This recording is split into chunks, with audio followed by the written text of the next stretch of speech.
하나님의 말씀, 마태복음 9장 35절 말씀을 다 같이 합독하실 때 자리에서 일어나셔서 하나님의 말씀을 읽겠습니다. 마태복음 9장 35절 말씀 시작. 예수께서 모든 성과 촌에 두루다니사 저희 회당에서 가르치시며 천국 복음을 전파하시며 모든 병과 모든 약한 것을 고치시니라. 아멘. 오늘 금요 예배에는 예수님의 천국 복음에 대한 내용이라는 제목으로 하나님 말씀을 여러분 앞에 드리도록 하겠습니다. 제가 집회가 마치자마자 목감기가 와가지고 말을 전혀 못했어요. 오늘 낮에까지만 하더라도 전혀 말을 못했는데 이렇게 하나님께서 말씀을 전할 수 있도록 풀어주신 것이 얼마나 감사한지 너무나 고맙습니다. 우리 하나님이 잘 들으시기 바랍니다. 여러분, 예수님이 전하신 복음은 천국 복음이에요. 그 말은 무슨 말이냐면 예수님의 주된 관심이 천국이었습니다. 그러면 여러분 한번 생각해 보세요. 예수님을 가장 기쁘게 해드리는 방법이 뭔지 압니까? 주님이 기뻐하고 주님이 좋아하는 것을 우리 교회와 우리 교회 안에 있는 성도들이 같이 좋아하면 돼요. 이게 어려워요? 너무 쉬워요. 여러분, 남편에게 사랑받는 비결이 뭐예요? 남편 좋아하는 거 하면 되는 거예요. 아내에게 사랑받는 방법 뭐예요? 아내가 좋아하는 거 해주면 되는 거예요. 근데 왜 미움받아요? 왜 싸워요? 반대 것을 사랑하니까 그런 거예요. 반대 것을 추구하니까 그런 거예요. 그러면 우리가 예수님을 기쁘시게 하는 게 뭘까? 하나님을 기쁘시게 하는 게 뭘까라고 하는 부분에 대하여 고민을 할 때 그렇게 복잡한 고민할 거 없어요. 주님이 어디에 관심이 많으신지를 가만히 생각해 보고 주님이 거기에 가장 관심이 있다고 그러면 나도 관심을 가지면 되는 거예요. 나중에 말씀을 드리겠습니다만은 주님과 우리의 관계는 딱 정해놨어요. 어떻게 정해놨냐면 주님이 주인이 될 때 나는 그분의 종이 되면 되는 거고, 주님이 나의 임금이 되실 때 우리는 그분의 백성이 되면 되는 거고, 주님이 우리의 목자가 되실 때 우리는 그분의 양이 되면 되는 거고, 주님이 우리의 신랑이 되실 때 우리는 그분의 신부가 되기를 작정하고 살면 되는 거예요. 근데 주님이 주인인데도 불구하고 내가 주인처럼 하려고 하니까 주님으로부터 책망을 받는 거예요. 이걸 다른 말로 교통이 없는 겁니다. 사랑하는 성도 여러분, 제가 서두에 왜 주님께서 관심사가 천국이었는지를 왜 말씀드렸느냐 하면, 우리가 이 땅에 살아가면서 천국에 대한 관심을 두지 않고 살아가면 우리의 신앙생활이 자칫하면 나만 열심히 하는 신앙생활을 하다가 끝나요. 다시 말하면 주님으로부터 인정을 못 받아요. 여러분, 단 한 시간이라도 이 땅에서 신앙생활 하실 때에 주님으로부터 나의 모든 섬김과 나의 모든 헌신이 주님 앞에 정말 고스란히 모든 것이 다 기억되어지고 칭찬받을 일들이 되어졌으면 좋겠어요. 헛된 일이 되지 않기를 바랍니다. 여러분이 1,000원짜리 한 장을 주님 앞에 내 모든 것을 전부 다 드린다 할지라도 그만한 형편밖에 안 되어서 1,000원짜리 한 장이라도 하나님 앞에 드리더라도 그 1,000원짜리가 정말 주님을 사랑하는 마음과 주님을 기뻐하는 마음으로 드리는 것이라면 주님은 그 모든 것을 다 기쁘시게 받으신다는 겁니다. 사랑하는 성도 여러분, 아무쪼록 오늘 제가 서두에 주님의 관심사가 천국의 복음이었다는 말씀을 잘 기억하고 오늘 이 말씀을 들을 때에 여러분들이 또 한쪽 귀로 듣고 한쪽 귀로 흘러버리는 그런 시간 되지 말고 여러분들에게도 천국 복음에 대한 큰 관심을 갖고 살아갈 수 있기를 예수님의 이름으로 간절히 축원합니다. 여러분, 우리가 하나님의 복음, 예수님의 복음을 가장 정확하게 알 수 있는 성경이 있어요. 가장 쉬우면서도 가장 명확하고 정확한 복음이 들어있는 성경이 어디 있느냐면 바로 마태복음이에요. 여러분, 우리가 마태복음만 처음부터 마지막까지를 쫙 정확하게 읽어도 우리는 하나님에 대한 복음이 절대 흔들리지 않습니다. 다시 말하면 우리의 신앙과 믿음이 절대 흔들리지 않아요. 마태복음을 많이 아는 것 같이 생각될 수 있지만 진짜 마태복음을 제대로 아느냐라고 물어보면 잘 몰라요. 성도들이 잘 몰라.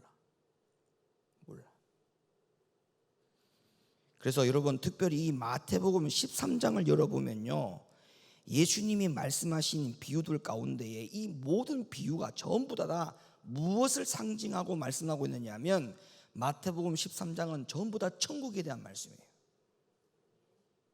아멘이십니까? 여러분, 그래서 뭐가 제일 중요하냐? 우리에게 가장 관심사가 뭐가 돼야 되느냐? 천국이 돼야 돼요. 천국.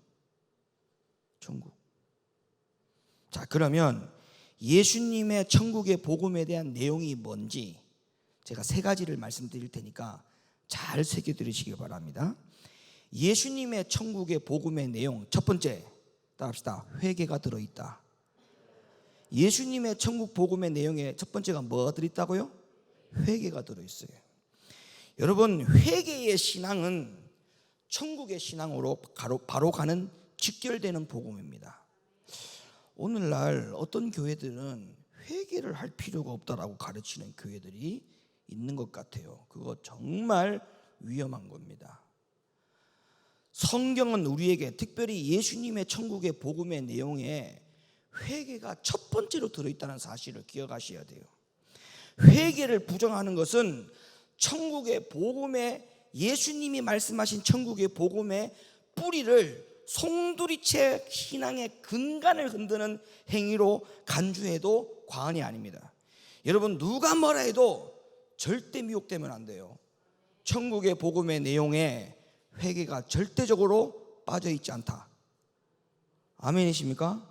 이 복음에는 절대 흔들리면 안 돼요. 누가 어떤 이야기를 해도 회개는 반드시 해야 된다. 왜? 예수님의 천국의 복음의 내용에 이 회개가 첫 번째 조건입니다.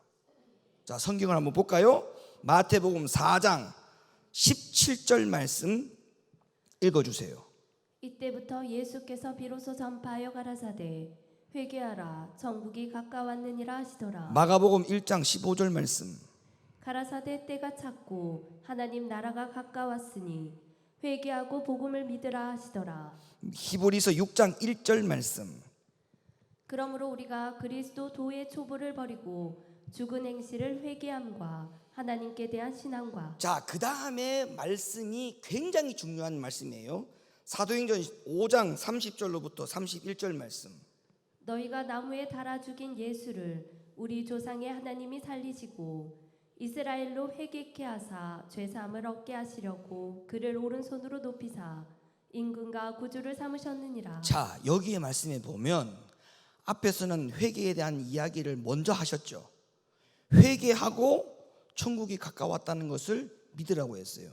그러니까 회개의 복음이 반드시 서두에 먼저 들어갔다는 조건부 복음을 분명히 우리는 성경에서 확인했어요. 그리고 난 다음에 사도행전 5장 30절로부터 31절에 보니까 여기에 2 단어가 나와요. 자, 우리가 어떻게 삼으라고 했느냐면 그 예수님을 구주로만 삼으라고 말하지 않았어요.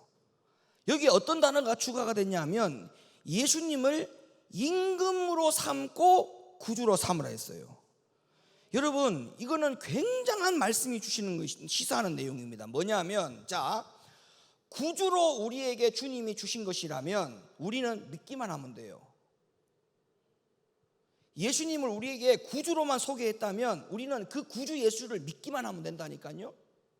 근데 우리 예수님을 구주로만 삼으라고 말하지 않고 여기에 뭐라고 말씀하고 있냐면 임금이라고 했잖아요. 임금. 그러면 이 임금으로 우리가 주님을 딱 삼을 때에 어떤 일이 일어나느냐면 고백하는 수준만 가지고 안 돼요. 믿는 수준으로 가지고는 안 돼요. 어떤 일이 일어나야 되냐면 우리 삶의 형태가 완전히 바뀌어져야 돼요. 자, 왜 그러냐? 아까 제가 서두에 잠깐 말씀드렸잖아요. 자, 주님이 임금이래요. 주님이 임금이라는 말은 주님이 나의 모든 주인이 된다 이 말이에요. 나의 모든 왕이 된다는 말이죠. 그러면 왕이고 임금이고 주인 대신 그 주님을 내가 믿고 영접해야 되는 것이니까 내 삶에 어떤 일이 벌어지느냐? 형태가 바뀌어져요. 자, 주님이 나의 임금이다. 나는 그분의 백성이 돼야 돼. 주님이 나의 주인이다. 우리는 그분의 종이 돼야 돼. 무슨 말인지 이해가십니까? 주님이 나의 목자가 되셔야 돼. 그럼 나는 반드시 그분의 양이 되셔야 돼요.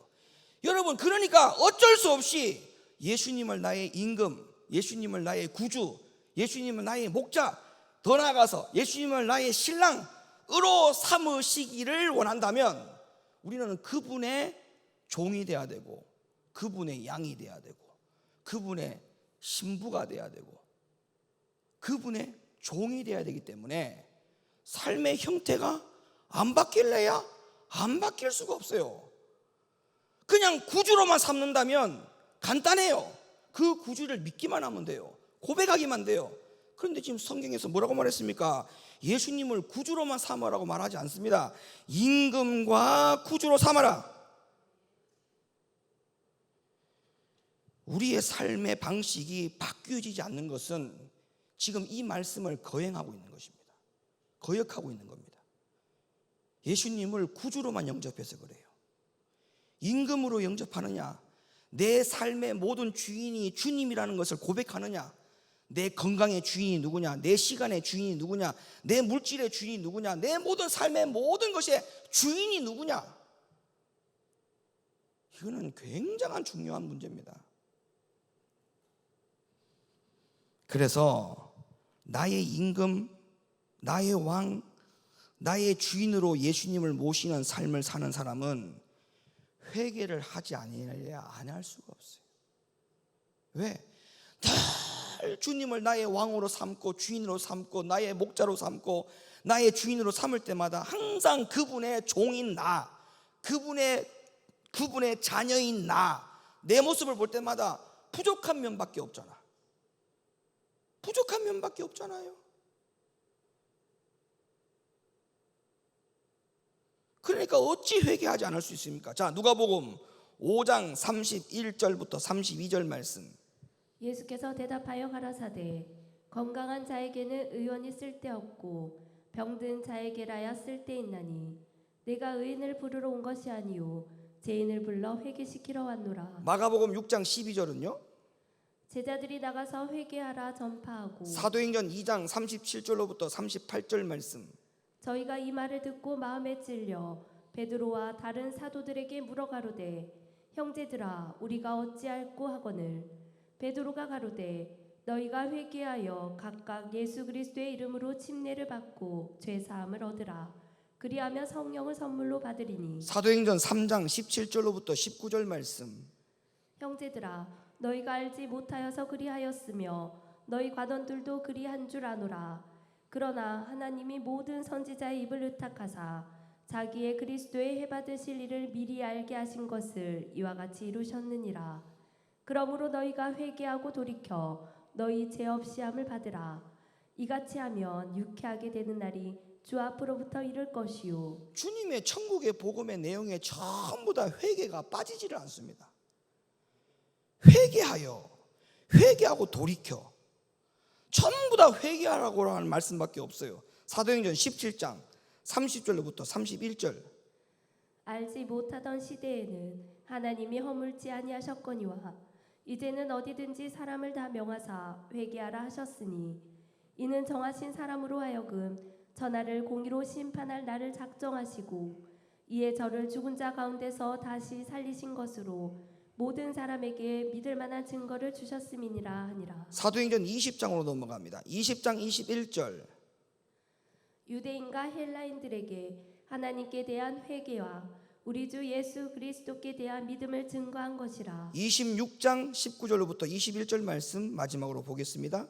아그리빠 왕이여 그러므로 하늘에서 보이신 것을 내가 거스리지 아니하고 먼저 다메섹에와 또 예루살렘에 있는 사람과 유대 온 땅과 이방인에게까지 회개하고 하나님께로 돌아가서 회개에 합당한 일을 행하라 선전하므로 유대인들이 성전에서 나를 잡아 죽이고자 하였으나 자, 여기까지 말씀을 읽어드린 이유가 있어요. 앞에 마태복음을 통해서는 예수님께서 천국의 복음 속에 회개의 내용이 들어있고, 그리고 예수님뿐만 아니라 침례 요한도 복음 안에 회개가 들어있고, 그리고 12 사도들도 성경에 보니까 그들의 복음 가운데에 뭐가 들어있었어요? 회개가 들어있었어요. 어디 그뿐입니까? 사도 바울의 복음 안에도 보니까 전부 다 뭐가 들어있더라? 회개가 들어있다는 것을 제가 지금 여러분 앞에 성경을 다 읽어서 펼쳐서 확인해 드렸어요. 자, 그러면 회개할 필요가 없다라고 하는 복음이 있다면, 그러면 회개를 강조하고 회개를 빠뜨리지 아니하고 천국의 복음 안에 포함시켜서 오늘날 우리에게 이 성경을 통해서 말씀하고 있는 예수님의 복음, 바울의 복음, 침례 요한의 복음, 12 사도들에 대한 복음은 다 잘못된 복음입니까? 아니지 않습니까?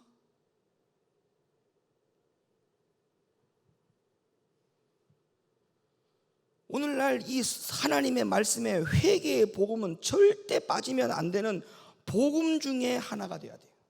자, 성경에 또 그렇게 하라고 말씀을 했어요. 누가복음 24장 47절로부터 48절 보세요.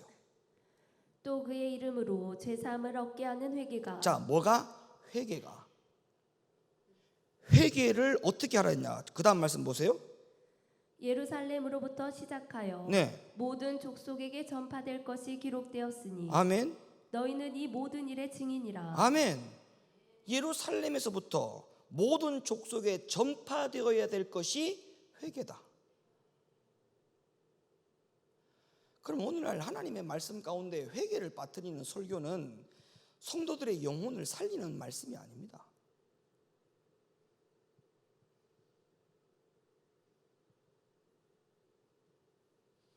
만약에 회개의 복음이 빠지거나 가르치지 않는다면 어떻게 된다라고 성경은 말씀하고 있냐면 베드로후서 3장 9절 말씀 읽어주세요.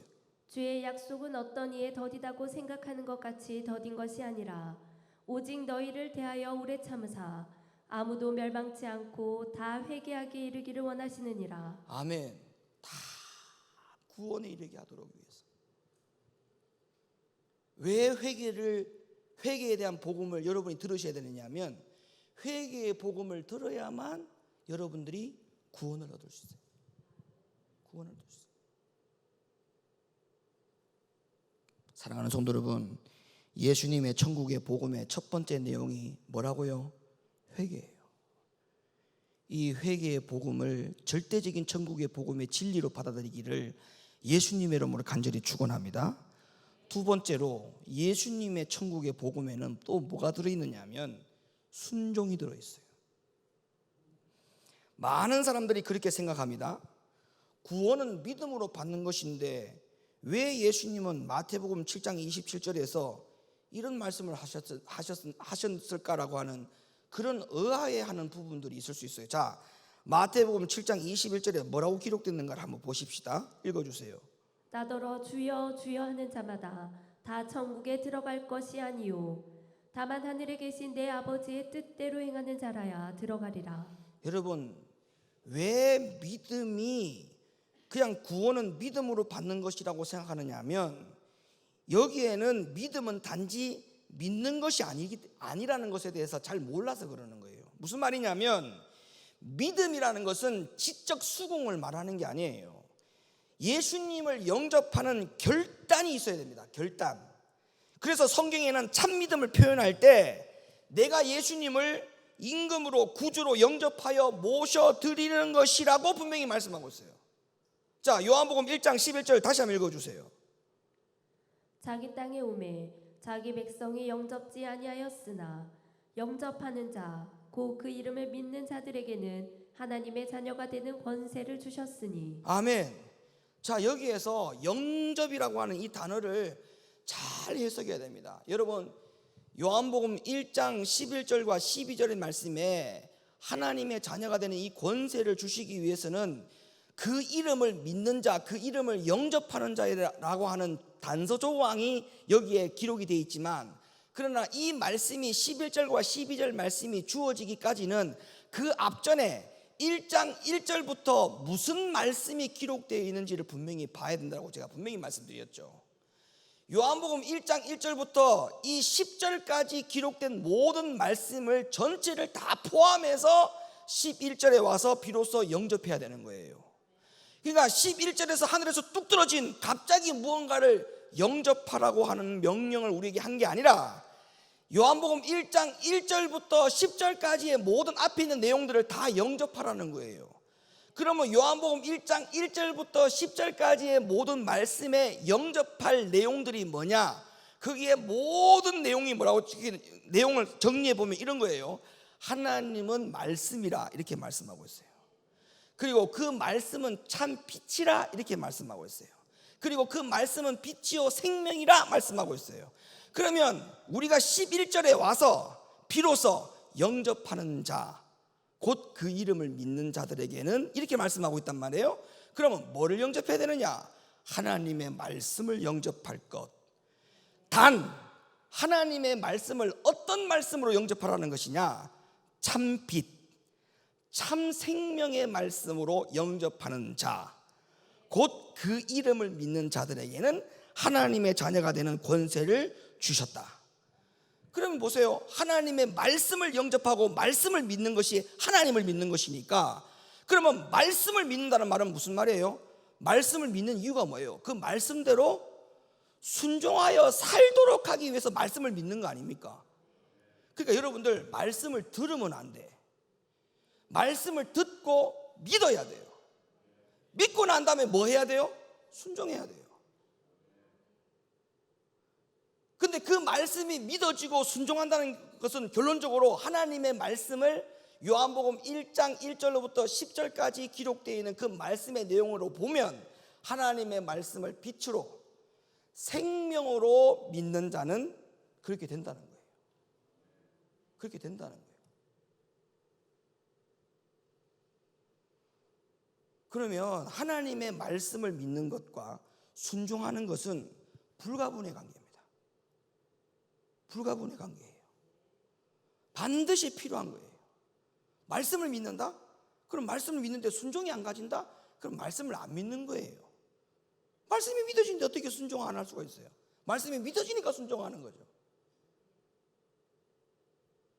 그래서 주님이 이렇게 말씀하셨잖아요. 나더러 주여 주여 하는 자마다 천국에 들어가는 것이 아니라 다만 하늘에 계신 내 아버지의 뜻대로 행하는 자라야 하나님 나라에 들어간다.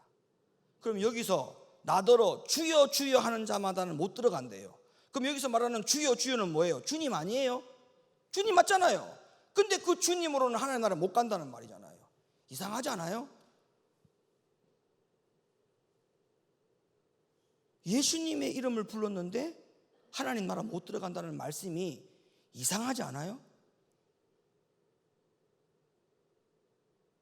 무슨 말이에요? 지적으로 수긍하는 게 믿음이 아니라는 거예요. 여기서 말하는 주여 주여는 지적 수긍 정도의 이야기를 하는 거예요. 지적 수긍 갖고는 안 된다는 거예요. 하나님의 말씀, 그 말씀이 예수님이고, 하나님의 말씀이 곧 하나님이고, 그 말씀이 곧 생명이고 빛이다. 그러면 그 말씀대로 따르고 순종해야죠. 우리는 많은 사람들이 하나님이 눈에 안 보인다라고 이야기하지만 아니요. 정말 성경을 아는 사람은요 이렇게 말합니다. 하나님이 왜 눈에 안 보여? 하나님은 눈에 보여. 이렇게 말하는 것이 아주 정상적인 신앙입니다. 왜? 말씀이 곧 하나님이라 했거든요. 말씀이 눈에 보여요, 안 보여요?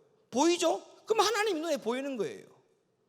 하나님이 무슨 말씀을 하는지 눈에 안 보여요? 아니에요. 보여야 돼요. 왜? 말씀이 곧 하나님이라는 것을 믿으면 말씀이 하나님이라는 사실이 인정되기 때문에 눈에 보이지 않는 하나님을 믿는 신앙인이 아니고 우리는 눈에 보이는 하나님을 믿는 신앙인들이 되어야 돼요.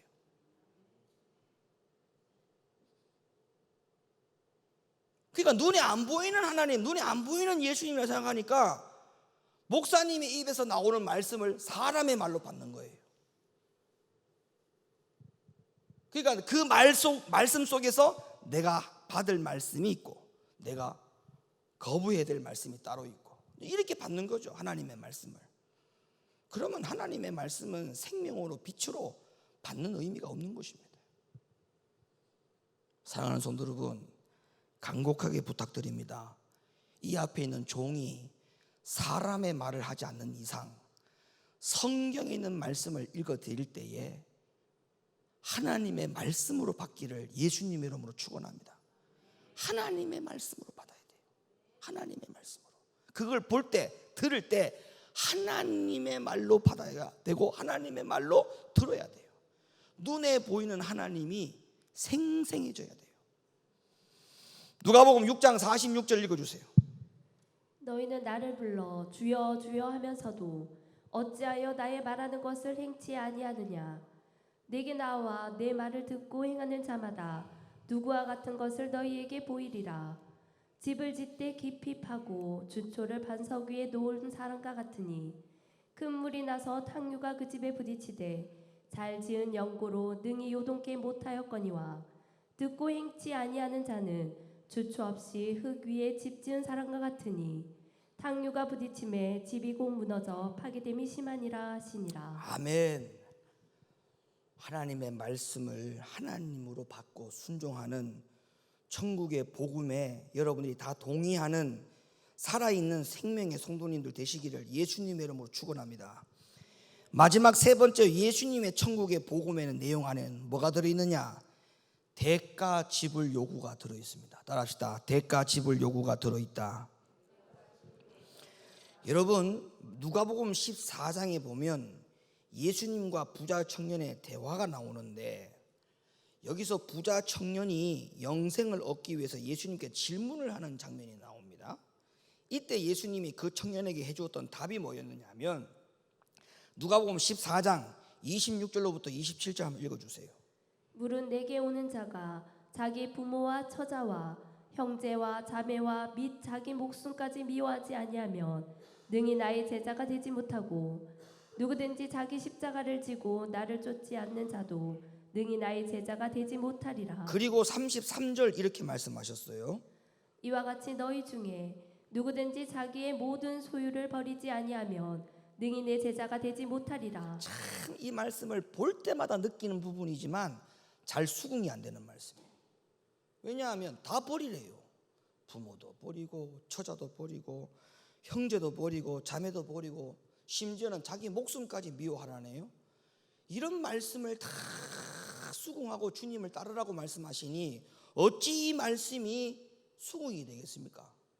근데 여러분, 이 말씀이 수긍이 되려면 디모데후서의 말씀으로 가야 돼요. 자, 디모데후서 2장 3절로부터 4절 말씀을 읽어봐야 이 예수님의 말씀이 어떤 뜻인지를 이해를 합니다. 자, 거기 한번 읽어봐봐요.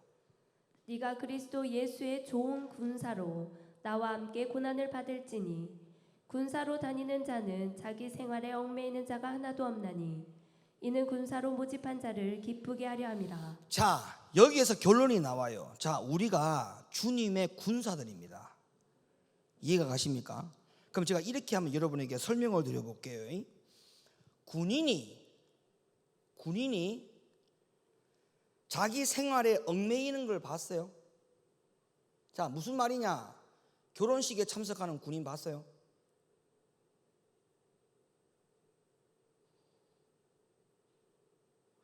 부모가 병원에 입원했다는 소식을 듣고 달려와가지고 병문안 가는 군인 봤어요? 동생이 다쳤대요. 응급실에 실려갔어. 보호자 사인이 필요하다고 연락받으면 군인 갈 수 있습니까? 군인이 가서 보호자 사인해 줄 수 있어요? 없죠. 자, 그러면 이때 군인은 부모를 버린 겁니까? 형제를 버린 겁니까? 그렇게 말할 수 없죠. 왜 말할 수 없느냐?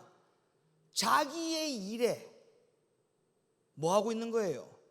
충성을 다하고 있는 거예요. 자기의 일에 충성을 다하는 거예요. 그러니까 주님이 앞에서 누가복음 14장에서 말씀하기를 뭐 부모, 처자, 형제, 자매, 자기 목숨까지 미워하고 그러지 아니하면 너희가 나의 제자가 되지 못한다. 나를 쫓으려면 너의 모든 소유를 버려야 된다. 이 말씀은 우리에게 뭘 말씀하고 있냐면 우선순위를 말하는 거예요. 우선순위. 너희들이 누구냐라는 거예요. 너희들이 누구냐? 너희들이 누구냐? 우리가 주의 군사라는 거예요. 그러면 군사가 군사로서 해야 될 첫 번째 임무가 뭐냐? 주의 명령 따르는 거죠.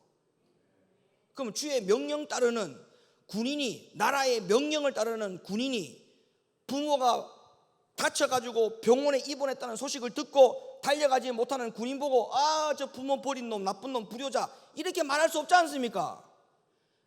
주님은 우리에게 그걸 요구하고 있는 거예요. 너희가 누구냐? 너가 누구냐? 너가 누구냐? 너의 소속이 어디냐? 이 땅이냐? 하나님 나라냐? 우리는 주님과 맞바꾸는 게 너무 많아요. 예배와 맞바꾸는 게 너무 많아요. 내 일 때문에 예배를 핑계치는 분들이 얼마나 많습니까? 내 일 때문에. 내 일 때문에 이 땅을 선택하고 하나님 나라를 저버리는 사람이 얼마나 많습니까?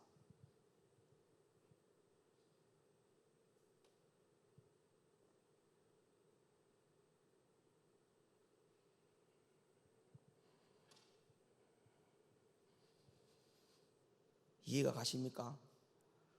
우리는 천국을 향해서 가는 주의 군사들입니다. 잊지 마세요. 우리가 이 땅에서 천년 만년 사는 거 아닙니다. 반드시 하나님 나라를 가야 돼요. 우리는 주의 나라를 향하여 걸어가는 주의 군사들입니다.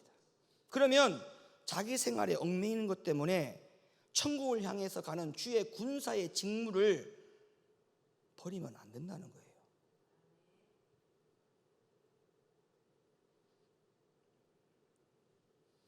예수님의 천국의 복음은 절대 변하지 않습니다. 절대 변하지 않습니다. 주님이 목자일 때 우리가 뭐가 된다고요? 주님이 목자일 때 우리가 뭐가 돼야 돼요? 양이 돼야 돼요. 양이 돼요. 생각난 김에 하나님 말씀을 한 번 더 찾아볼게요. 요한복음 10장으로 한번 가볼게요. 요한복음 10장. 생각난 김에, 원고에는 지금 없어요. 제가 오늘 저녁에 드리는 원고에는. 자, 요한복음 10장 28절 29절. 요한복음 10장 28절 29절 읽어주세요. 내가 저희에게 영생을 주노니 네? 영원히 멸망치 아니할 터요. 네. 또 저희를 내 손에서 빼앗을 자가 없느니라. 29절.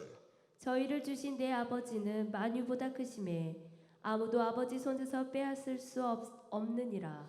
우리가 이 구절을 가지고 많은 사람들이 오해를 합니다. 어떻게 오해를 하냐면 나는 주님으로부터 구원받은 사람이기 때문에 절대 버림을 받을 리가 없다라고 주장하는 구절 중에 하나예요.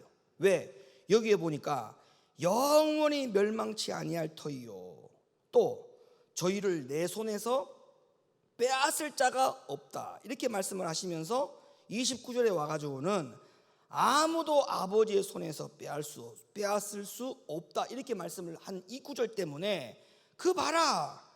우리는 주님이 우리에게 선한 목자가 되고 나는 양이기 때문에 내가 양의 입장에서는 그 아무도 빼앗을 자가 없다. 이렇게 이제 오해를 하고 있는 거예요. 여러분, 이 성경 구절도 마찬가지예요.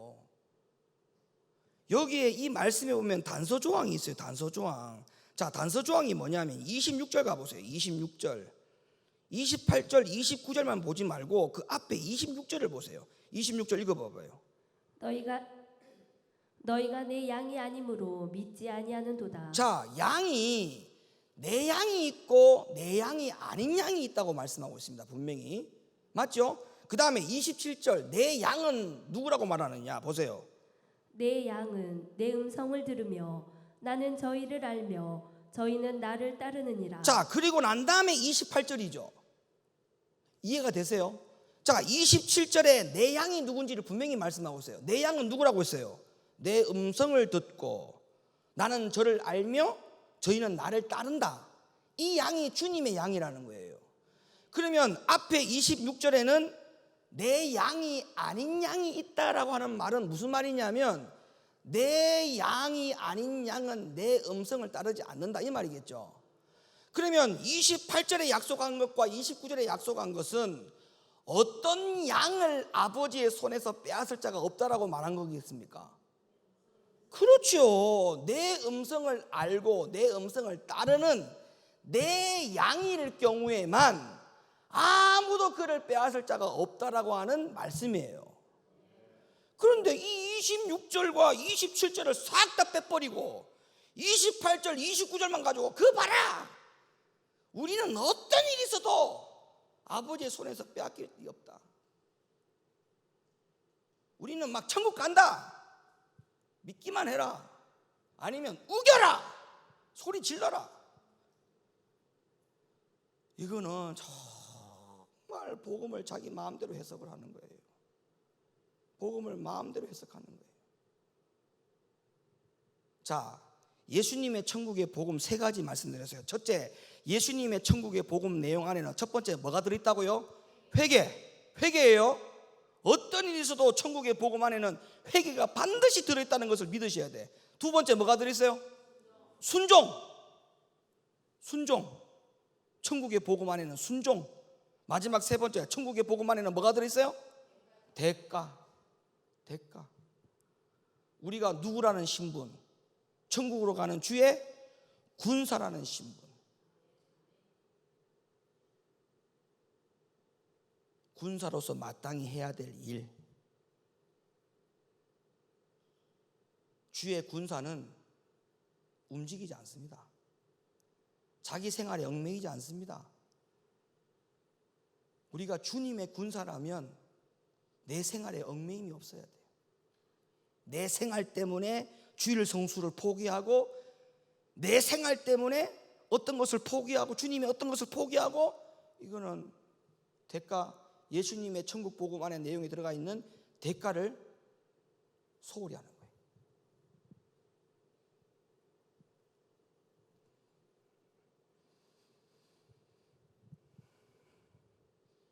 사랑하는 성도 여러분, 예수님의 천국 복음은 절대 변하지 않아요.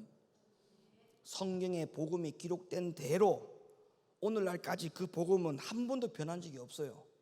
그러니까 어떤 복음을 딱 들을 때, 전할 때, 저거는 목사님이 시대착오적인 말씀을 하시는 것 같은데, 시대에 따라 저게 지금 오늘날 저 말씀이 맞나? 이거는 여러분 결론적으로 주님의 복음도 시대에 따라 그럼 변화된다는 결론이야. 여러분 천지 개벽이 일어나도 하나님의 복음은 절대 변동사항이 없습니다. 변동사항이 없어요. 네? 예수님이 말씀하신 대로 세상 끝이 올 때까지 온 세상에 전파되어야 될 복음이 뭐냐? 바로 회개가 들어있는 천국의 복음이라고 주님이 분명히 명령하셨어요.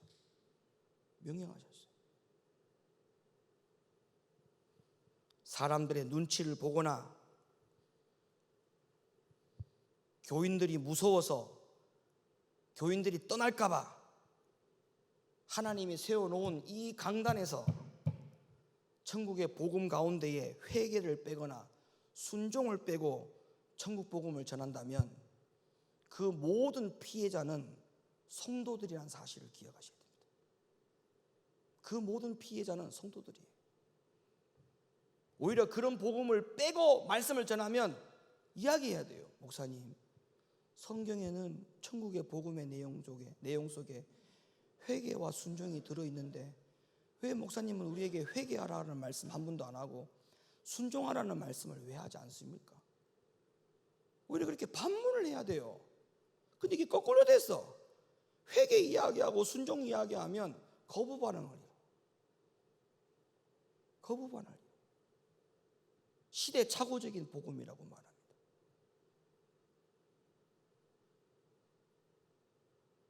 요즘 살기가 얼마나 힘들고 어려운데 왜 목사님이 우리에게 행복과 기쁨을 주는 말씀을 전하지 않고 왜 저렇게 맨날 우리 보고 회개하라고만 할까? 왜 우리에게 순종만 하라고 할까? 그러면 여러분, 내가 늘 하는 이야기 있잖아요. 노아는 회개만 전했어요. 회개만. 노아 당시에 방주 지으면서 성도들에게 뭐라고 얘기했냐면, 그 당시에 많은 사람들에게 주님이 곧 이 세상을 물로 심판하실 것인데 당신들 다 회개해야 한다라고 하는 복음을 몇 년 전했다고요? 몇 년?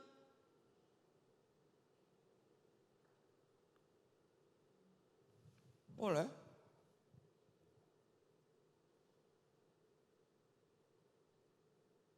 몇 년간, 노아가 몇 년간 방주 지었어요?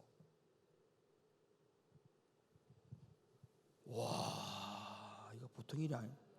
예?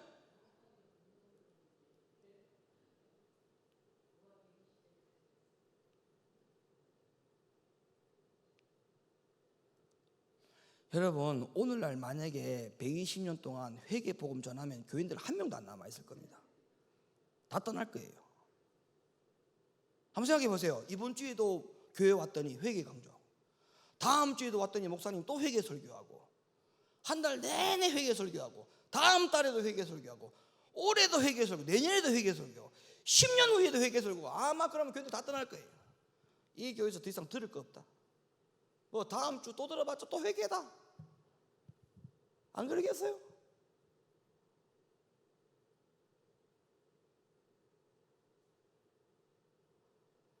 여러분, 세상에 좋은 말 들어서는 우리의 영혼을 살릴 수 없습니다. 분명히 기억하십시오. 하나님이 우리에게, 예수님 우리에게 말씀하신 거, 그 복음을 가만히 보세요. 우리에게 땅 사는 비결, 집 넓혀가는 비결, 주님은 우리에게 그런 비결을 한 번도 가르쳐 준 적이 없어요. 네 영혼이 잘 돼야 네 범사가 잘 된다는 말씀하셨지. 아멘이십니까? 그래서 이 예수님께서 말씀하신 천국의 복음의 내용을 잘 숙지하시고, 이 복음을 가장 귀한 복음으로 여기시고 살아가기를 예수님의 이름으로 간절히 축원합니다. 기도합니다. 거룩하신 아버지 하나님, 감사합니다.